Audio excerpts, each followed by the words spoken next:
Golden diamonds Eramallur Vadathala.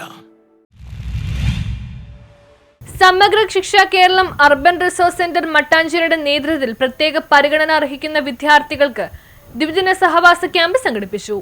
സമഗ്ര Shiksha Keralam urban resource centre മട്ടാഞ്ചേരിയുടെ കീഴിൽ പ്രത്യേക പരിഗണന അർഹിക്കുന്ന വിദ്യാർത്ഥികൾക്ക് ദ്വിദിന സഹവാസ camp Our Lady of Mercy seminary ഇടക്കൊച്ചിയിൽ വെച്ച് ജനുവരി 2-ാം തീയതി ആരംഭിച്ചു. URC മട്ടാഞ്ചേരി ട്രെയിനർ അന്ന ദീപ സ്വാഗതം ആശംസിച്ചു. URC മട്ടാഞ്ചേരി BPS രമ്യ ജോസഫ് അധ്യക്ഷപദം അലങ്കരിച്ചു. പള്ളുരുത്തി ബ്ലോക്ക് പ്രസിഡന്റ് സൂസൻ ജോസഫ് ഉദ്ഘാടന കർമ്മം നിർവഹിച്ചു. നമ്മളെ സപ്പോർട്ട് ചെയ്യാൻ ധാരാളം ആളുകൾ തയ്യാറാണ്. ഒരു പ്രശ്നമാണ്, ഒരു കുഴപ്പമുള്ള നമ്മൾ മുന്നിട്ടിറങ്ങാനുള്ള സമയവും നമ്മുടെ ആൾബലവും ഇതിനുവേണ്ടി ചെലവഴിക്കണമെന്നുള്ളത്. അതുകൊണ്ട് തന്നെയാണ് ഇത്തരത്തിലുള്ള സമീപനങ്ങളിൽ നമുക്ക് മുന്നോട്ട് സാധിക്കുന്നത്. അതിന് നിറഞ്ഞ നന്ദി പറയാനുള്ളത് ഇതിന് സഹകരിക്കുന്ന പ്രിയപ്പെട്ട കുഞ്ഞുങ്ങളോടും അമ്മമാരോടൊക്കെ തന്നെയാണ്, വീട്ടുകാരോടും. നിങ്ങൾ ഇവിടെ വരുമ്പോൾ ഞങ്ങൾക്ക് സന്തോഷമാണ്. അത്രയധികം നിങ്ങളുമായിട്ട് ബന്ധപ്പെട്ട് പ്രവർത്തിക്കാനാണ് ഞങ്ങളുടെ ആഗ്രഹം.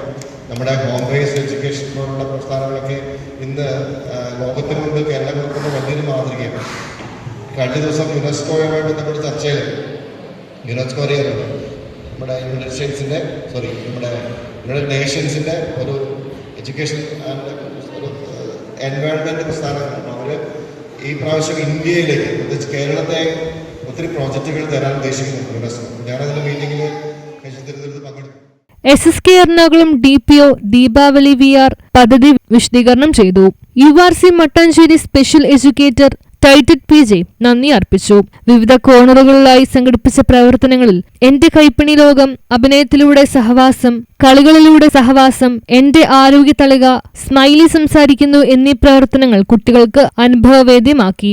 സെറിബ്രൽ പാൾസി ബാധിച്ച മനു അദ്ദേഹത്തിന്റെ ജീവിതാനുഭവങ്ങൾ പങ്കുവച്ച് രക്ഷകർത്താക്കളെ മോട്ടിവേറ്റ് ചെയ്തു. തുടർന്ന് കുട്ടികളുടെയും രക്ഷകർത്താക്കളുടെയും വിവിധ കലാപരിപാടികളും ക്യാമ്പ് ഫയറും സംഘടിപ്പിച്ചു. News bureau, Kumbalangi.